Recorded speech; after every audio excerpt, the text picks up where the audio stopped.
Welcome to Wayward Writers. We're excited to have you today for our episode with Jess Townes on the emotional arc in picture books.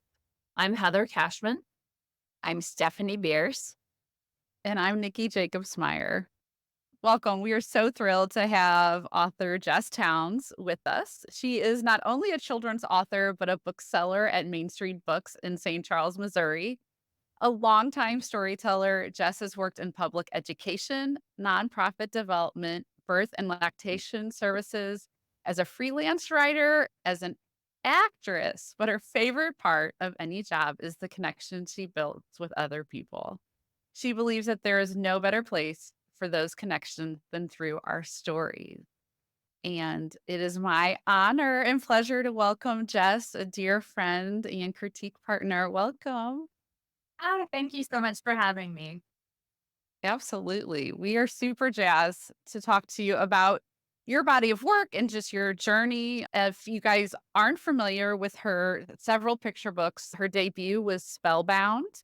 She also has Groundhog Gets It Wrong, and her latest is Sometimes I Cry.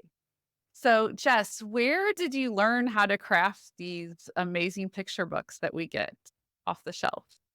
I think first and foremost from reading, lots and lots of reading of children's books. I've always been a huge fan of children's books, even long after I was maybe considered too old to read them. I found myself drawn to them at the library, and when I had my kids, it was such a delight to have a really good reason to check out big armfuls of picture books every week. And once again, as they found themselves aging out of picture books and moving toward independent reading, I still wanted to. And so I was drawn to that visual storytelling, I think, from a really young age, and was really just fascinated by it and interested in learning how to do it. And so when I decided I wanted to make that move myself away from writing for adults or blogging, memoir type writing in children's books, I knew I had a lot to learn because you can't learn everything just by reading. And so I joined SPWI, which is Society for Children of Writer and Illustrators. And I also joined an organization called 12 by 12, which is a challenge to write 12 drafts of 12 picture books over the course of 12 months.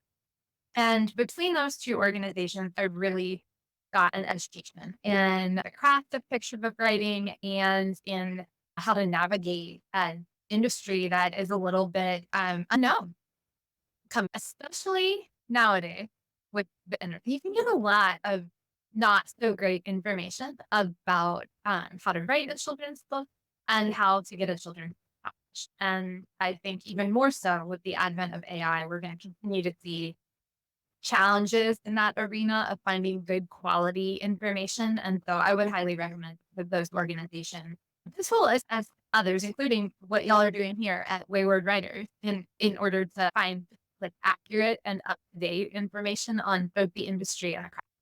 That's wonderful. Thank you for the shout out.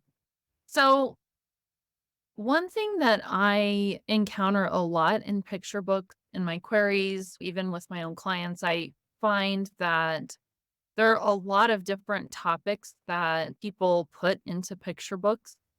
And sometimes I kind of question if this is an appropriate subject matter for picture books. Do you think that any emotion can be expressed in a picture book? And if so, or if not, actually, how do you use language and story elements to express those topics properly to engage the young reader? I think that's a really great question, hard question to answer. I do believe that any emotion can be covered in a picture book and would be appropriate to discuss with children of all ages. I don't necessarily think that any topic would be appropriate. So I think it's important to distinguish between the two because we can talk about the emotions that a topic evokes in a picture book without necessarily going into the details about that.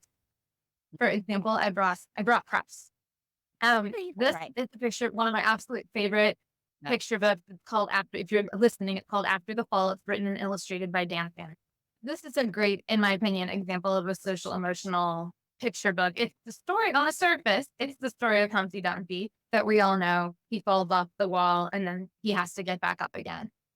But this story was inspired by Dan's wife's struggle with postpartum depression and his experience in watching her recover from that and find like the courage and strength to embrace all of the parts of her life again. And I think we all know, like, we've all had moments in our lives where something has shrunk our world a little bit. And that moment for a child could be something like an illness, or it could be something more dramatic, like the death or loss of a family member, or even more dramatic, like a war. And all of those things are going to vary from child to child, the experiences that a child's going to have in life. But the core emotion that they might feel from that, there's some universal emotion. And so a story like that, like After the Fall, lets us delve into the emotions that the character's feeling. So that sense of loss, that sense of not knowing if the world is safe, not knowing where their place in it is anymore, and then how they grow out of it. And so I think a really great SBL book can cover any emotion while still maybe not delving directly into the, like this book doesn't say postpartum depression because no preschooler has postpartum depression. Why not? Or even should maybe know what it is. Well, they may not know what it is. They may experience a parent with Sure. postpartum depression and loss. So not this book, but another book could be about what it's like when your caregiver is. That would be an appropriate book for children. And maybe we don't name why mom or dad or grandma or grandpa is sad, but what do we do when our grown? That's such a great point because I think a lot of times when we're inspired about a story or get an idea, it's based on a life experience. And I think sometimes it's hard and maybe over time it's easier to do, but we feel like we need to write exactly maybe to our personal experience when in fact, if we step back and look at it with a wider lens, it's going to have more of an appeal because it's going to resonate with more readers when it's not that specific. And maybe if you're listening, you feel you want to write the story and it's about this that's happened. And that is great. And we just encourage you maybe just to like take a few steps back, like Jess is recommending. It doesn't have to be specific to a topic, it can be about an emotion and how many people will benefit from that by taking a wider lens. So, Yeah. in And sometimes I think it does need to be specific. I don't want to insinuate that there isn't a place for a picture book about a child who might be displaced by war. That book could serve a very important purpose. It is going to have a more narrow audience. You might be looking at a different publishing house, something like that. Certainly, there's a place for that, but it just depends what you as a writer and storyteller, what your goal is and what you're aiming for with your cover. good point. Good point. So, for you, when you're drafting and writing picture books, what is your process to make sure that the story does have an emotional arc? I don't know if I made sure. What's your secret? Yes, Well, no, yes, you I do. have really- I've read your book. I have You do make sure. So, And it's who you were today, right? So having a repeat partner, I think really helps, right? Running your stories Yeah. by other people because we're so close to what we write and we fill in the blank, right? When we write something and we put it on the page, we know all the backstory. What some of us even write to like music. So we're like imposing all this extra emotion onto the page in our own head. And it's so important that you get it in front of other people so that they can read your story and say what they're hearing, what they're reading, what they're seeing, because sometimes it's not what you intended. And I think getting that feedback can be really helpful. But for me, I think the other thing I really lean heavily on or rely on is my own memory of what it felt like to be a child and to feel certain emotions as a child. My emotional memory, it's so strong. Sometimes I can't even remember the specific event or names of things, but I remember what it felt like the first time that I forgot a line on tape. I can close my eyes and literally feel that in my body. And so if you can do that, if you're able to do that, I think it does just make the process a little bit easier because then the next step is just to be honest when you put it on the page. I think one of the challenges we have as adult writers, if we're lucky, we have perspective and a little bit of wisdom about the things that have happened to us in our lives. We've been able to reframe those things that happen to us or even grow from them. And that's great. But in order to reach a child where they are, that reframing and growth, it can't be at the beginning of your story for sure. And you have to be careful even about how you put it at the end. Because anything that reads just like a really didactic lesson, it is just not the book that a kid is going to want to read over Mhm. and over again. They're going to want to read the book that they see themselves in and they say, oh my gosh, thank goodness somebody else feels like this because I didn't know if this feeling was okay or normal or if I was the only one who felt. So I think if you try to reach them there first, then you might be able to take them somewhere else in that journey. I love that. I love how you're relating it back to childhood because I think that's something that's so important. Sometimes as writers, if you're working with children, we may want to teach them or we're thinking back, but not we're looking at it through the lens of an adult for a child. And so connecting in with those really childlike emotions is so important, Jess. It's a really a talent that you have. You've got 3 books out now, so which one of those was your most difficult to get the emotional arc in, and why? I would say that two of them were difficult for different reasons. I found Groundhog Gets Wrong. It took me a while to land on the theme that we were going to use for that story. And so as I was revising that book, the theme changed several times. And so I had to rewrite that character's arc. It started out as a book that was about making mistakes and learning how to make amends for your mistakes. And then it turned into a book that was more about like resilience and doing something that you think is going to be easy. It turns out it's not easy for you. And then having to learn how to do it.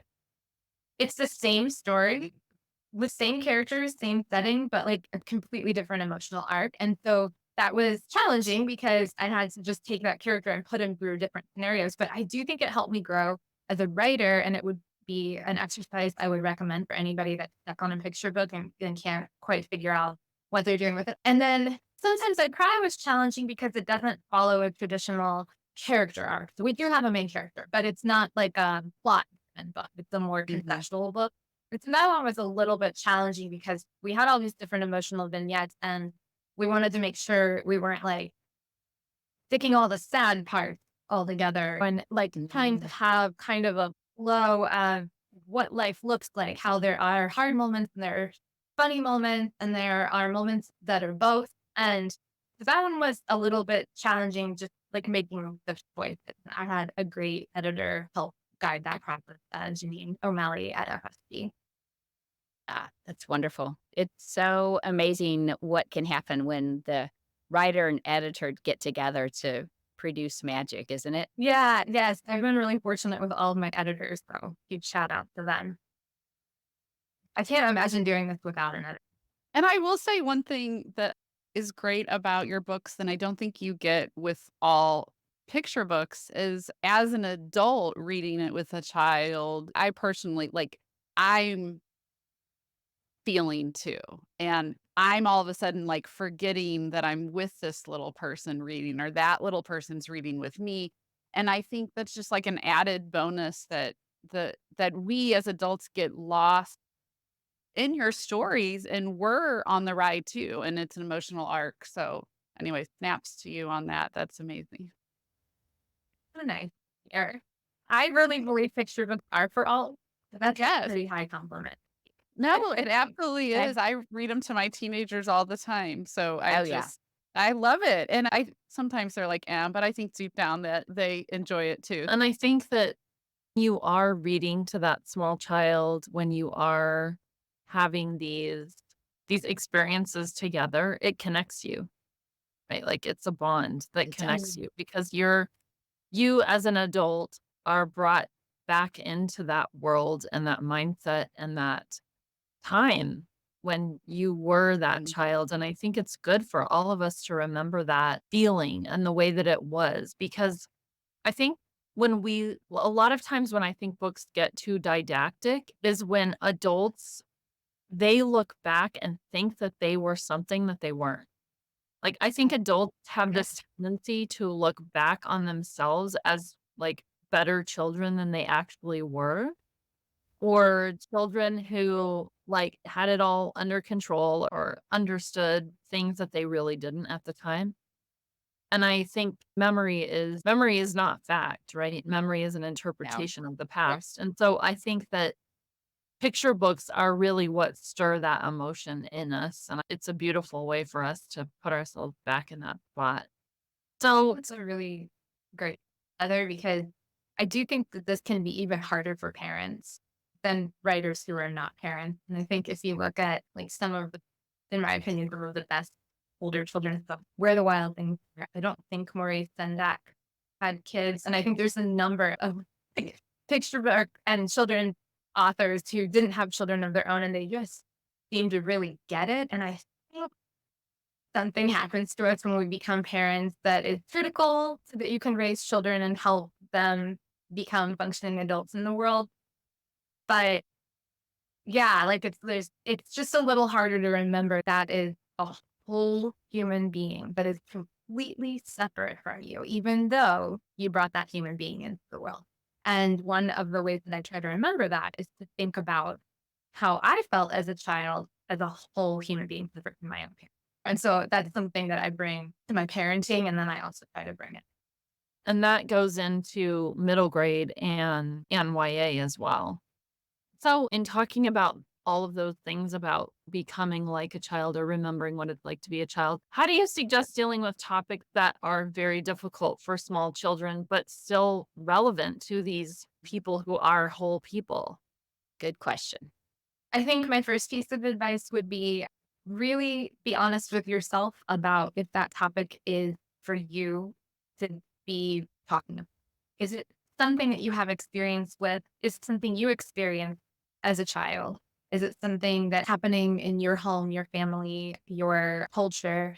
I would try for small children to stay inside those lanes because I believe that you will bring the most authenticity to the subject. And I think it's important to tell the truth to children. And when a child's going through something and somebody is telling them how to deal with it from the outside that hasn't experienced it or isn't an expert in the field. Like, let's just use, for example, maybe we're telling it's a picture book about childhood cancer. That is not something I've experienced or anyone in my family has experienced, nor am I an oncologist. So I'm not going to write. Doesn't mean I don't think that book should exist. It's just not for me, I think. So I would start. Yeah. Talking about oncologists, how do you discern between levels of language to use with different age levels of children? That's a good question. As a picture book writer, we get a little bit of flexibility with language because we don't write picture books with the intention of a child reader to be reading them independently. They're written with the intention of them being read aloud. So it is okay to use a little bit of language that might be just outside their vocabulary, as long as you've got an adult reader there that's going to help them with that reach or stretch word or a lot of contextual clues around that word. I think it's a great way actually to help children grow like more fun and colorful vocabulary. I actually think this language question is a lot harder when you move into the space of like early readers or chapter books. That's something I have a lot of experience with. I know Stephanie does. And I think that's where word choice becomes a lot more challenging. That said, if your book is full of words that a child reader can't understand, it's just not going to be. I would take it off. Yeah. You also use a lot of playful and fun language, I think, to augment when you have harder words or harder concepts. And I think that's something. So how do you work with your language to get it so that it's, even if you have a hard topic or hard word, what are you doing with that language to get it so that it works in that childlike, playful way? That part comes in revision for me, and it's really my favorite part. Revision is really my favorite part of writing a picture book. So when I'm first getting a story down on paper, I don't think about language at all. I just get the story in the roughest of drafts, usually handwritten, not on the computer, and then read it over and decide if this is even something I want to work with. A lot of times it's not, and I just set that aside and move on to the next idea. But if it is something I want to work with, I'll type it up. I don't think about word count or anything on that first draft. So then I type it up and I determine how much of a mess I've made. Am I anywhere near the ballpark of a picture book, or did I just write 1,500 words of a fiction story?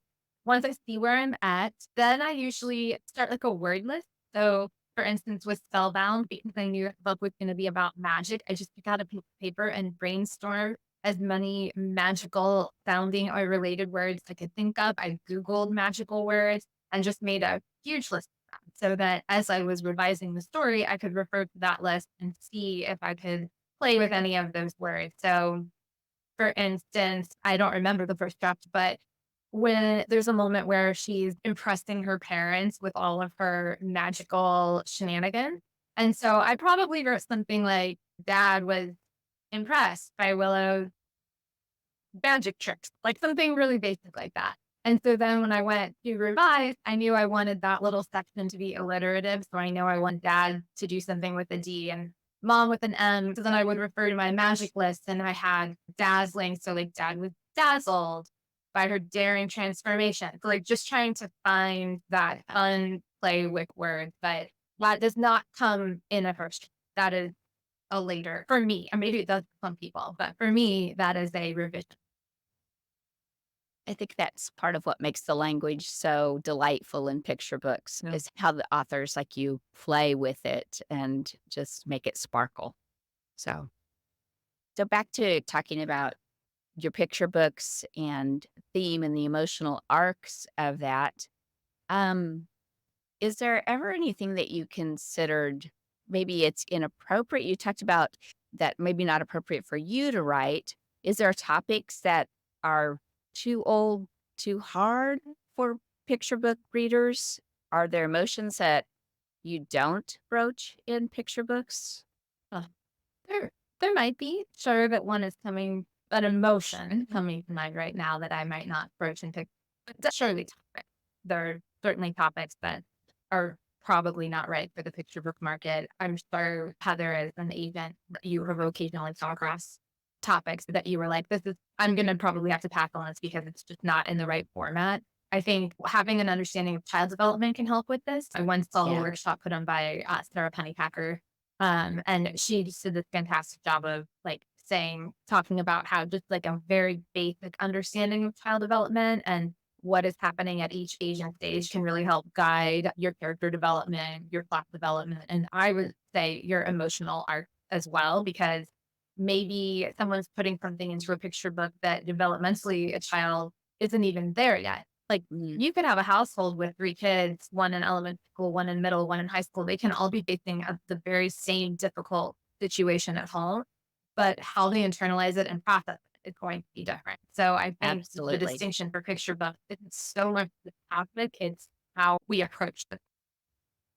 I think that makes a lot of sense because just looking at that age, that 4 to maybe 8-year-old, what they're able to understand and discern. And it's different. A 4-year-old is very different than a 7 or 8-year-old, and they're still going to be reading picture books. Yeah, just being aware. It's a good. And yeah, because they may not even understand what's happening in Mhm.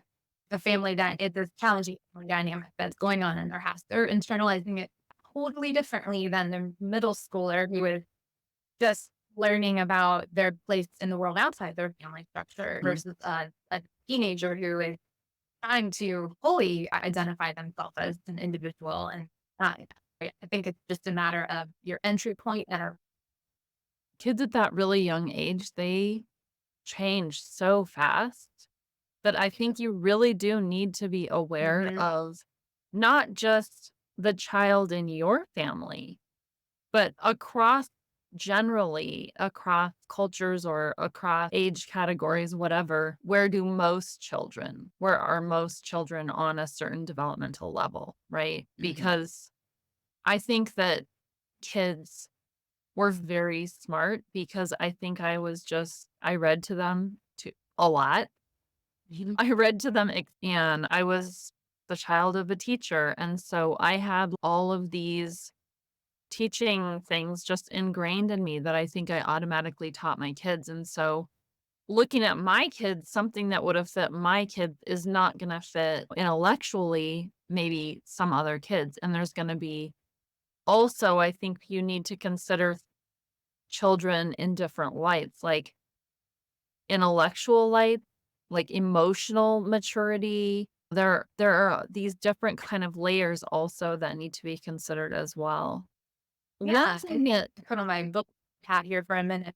I was just going to say one of the things we encounter a lot at the bookstore is parents looking for books in two different directions. We get parents in there that have really advanced readers and they're looking for books that are on that child's reading level, but maybe have not like an age appropriate content for that child. Because when you have a 9-year-old reading at a high school level, yeah, content, they're not ready for that because not really, they're not experiencing those things. That's not where they are. And that can be really hard to find that content. And then Mhm. on the flip side of that, we also have kids that maybe struggle with reading and the books at their reading level are just not interesting to them. That like lower reading level, high interest. I think those are both needs in the market. If I could wave a magic wand in children's publishing, I would have both those things on our book.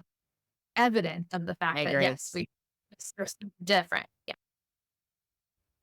And COVID just made all of that worse because there are kids who missed a lot during COVID and now their reading levels have dropped. And I think that's one of the biggest problems in the middle grade market right now is that you have all these kids who should have been learning to read, who weren't learning to read during COVID. And you can't expect parents to know how to teach children to read.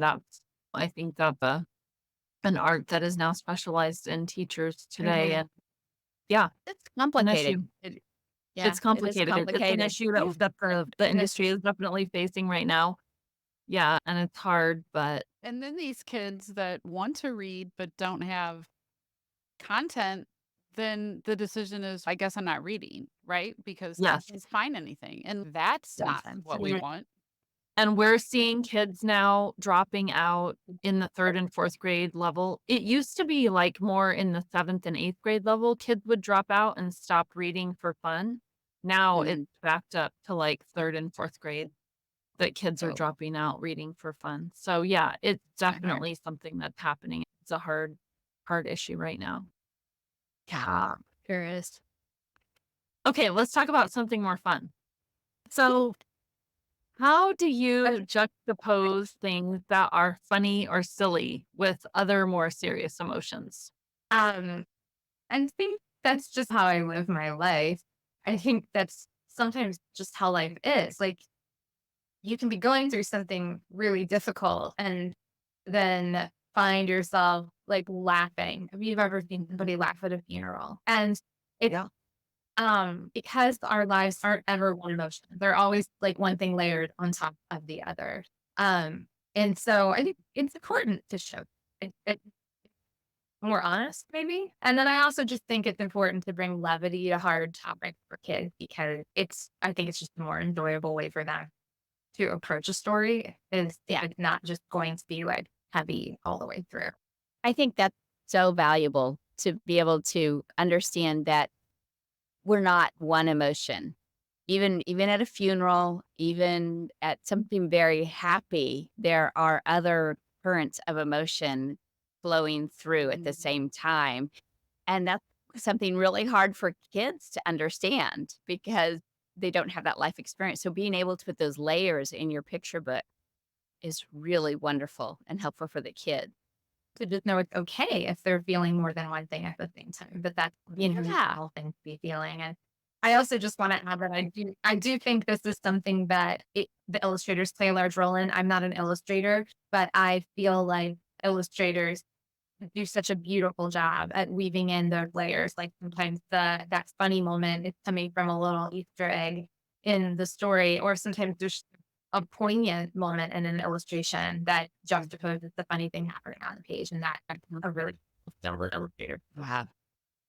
I think that is the beauty of the picture book. There's just so many layers. The emotional and the picture, that's why it's such a beautiful art form.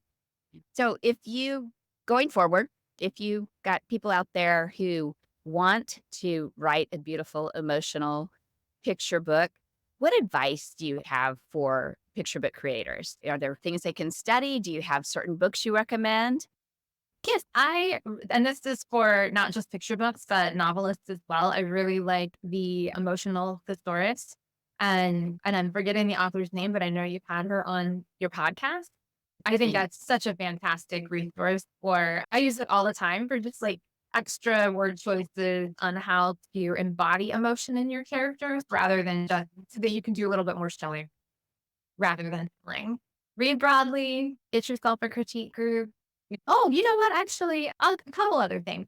I love Pixar short, like the animated fun. Pixar film. I think the short stuff, right? They're like 5 to 7 minutes. Think they are really like perfect example of picture book pacing and the way that you can pack like big emotional punch in such a short story in such a short amount of time. And because they have that interplay of words and pictures, I think that's a great thing to study as a picture book writer. And currently, I would give a shout out to the TV show Bluey. I don't know if any of you have had the No. opportunity to watch Bluey. We know Bluey. But it is fan I love it. it's fantastic. And because those episodes are also very short, again, 5 to 7 minutes, it really does follow the pacing of a picture book. And I wouldn't say every episode could be a picture book. Some of them don't maybe have enough going on, but most of them are layered. And I think those are really great examples of what you're reaching for as the That's wonderful. Thank you so much for those resources. And thank you for Yeah. being with us today. Looking forward to whatever your next project is when you let us know so we can tell all of our listeners when the next great Jess Townes book will be out. So Thanks so much for having me and for providing this resource for writers. you're welcome. Next week, we'll be back again. Look for Wayward Writers. And in the meantime, go out and conquer your path.